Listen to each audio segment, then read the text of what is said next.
Hello folks, Zenless Zone Zero is coming out soon, and here are some things you want to know when building a team.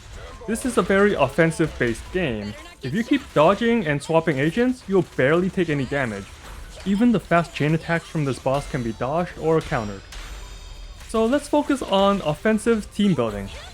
In general, there are two types of teams. One that focuses on dazing and dishing out big damage during the stun window. The other is Anomaly or Status Build-Up teams. For Daze Teams, you want an agent with high impact stat. Poletta, Lycone, or Ambi with the stun roll are best for this job. Their attacks will do more daze damage, which is the orange bar below the enemy health.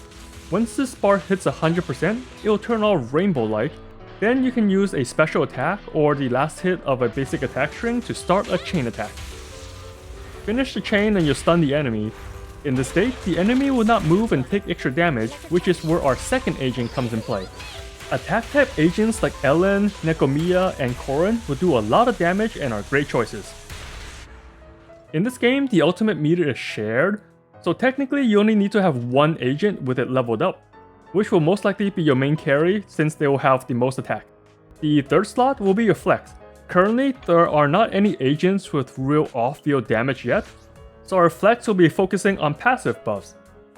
When you select your three agents, there's a synergy button on the top right here, and each character will have a different bonus when it's activated.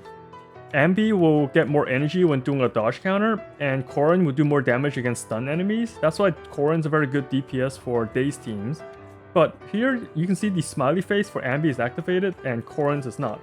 To activate a bonus, you need to have at least two agents with the matching element or factions. The element is obviously the type you see on the character, so Electric for Grace and Electric for Ambi. To see their factions, you actually have to go to the stats page, and the faction will be on the top right. Korin is part of the housekeeping, while Grace and Ben are part of Belobog. Sadly, Soldier 11 and Sokaku are the only agents in their own faction for now, but Miyabi is supposed to be with Sector 6 alongside Sokaku.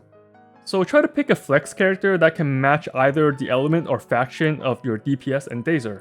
Matching the agent role, such as attack, anomaly, or stun, does not give this bonus.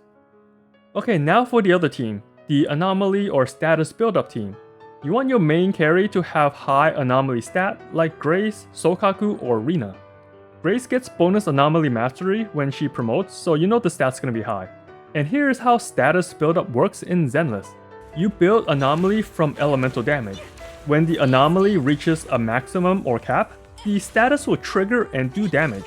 This damage is based on the anomaly proficiency, while your anomaly mastery is how fast you get it to trigger. The triggering damage and the dot damage is proportional to the agents that add up to the elemental buildup.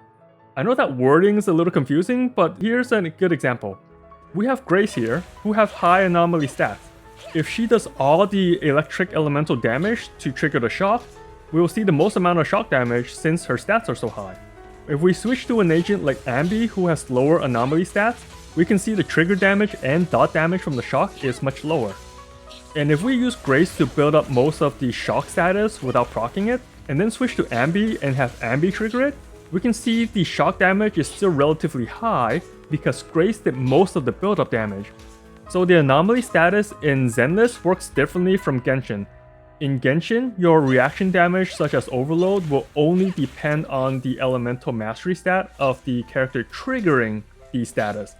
In Zenless, everyone that participates will add on to the damage.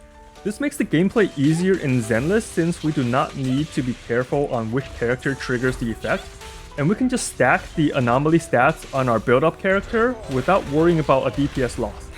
For the other two slots on the team, you want someone from the same element to help stack the build-up or to activate the synergy bonus. Mono teams are very strong in this game, as long as the enemy is not resistant to that damage. You know if they take less damage when the damage number turns gray, like here. Usually, machine enemies are weak to electric, organics or humanoids are weak to fire, and the ethereals, the ones with the black holes on their body or head, are weak to ice. So those are the general team types that will carry you through most of the game. The combat is fairly simple while still looking flashy at the same time. There are currently 2 endgame content, which are basically your Spiral Abyss from Genshin Impact, which will need 2 teams, and a roguelike simulated universe mode from Star Rail. I will cover those at a later date.